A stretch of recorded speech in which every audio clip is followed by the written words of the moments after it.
In this video, I will show you how to go live on Shopify. Let's get started. So the first thing you need to do is make sure that you have created your store. So on here on my homepage, I can see in here some steps that can help me set up my store. So what you can do is you can just head over and set up your store, like for example, add your product, add a custom domain, customize your online store, set your shipping rates, and all of these things right here. So if you want to add your first product, just head over to your products right here. And then from in here, you can actually manually add some products from this particular selection right here.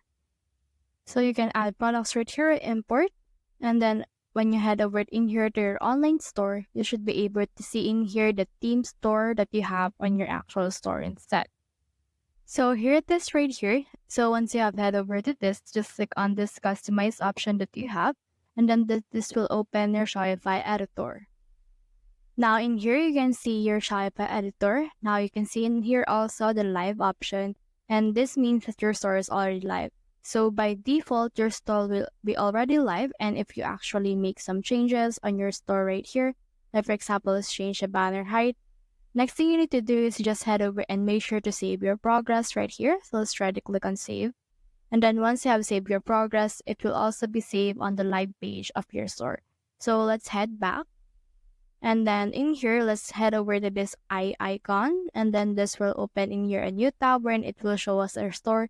Now, as you can see, it is live and well. So that's the whole process. If you have found this video helpful, simply leave a like, below, or subscribe because it helps reach more people. See you soon.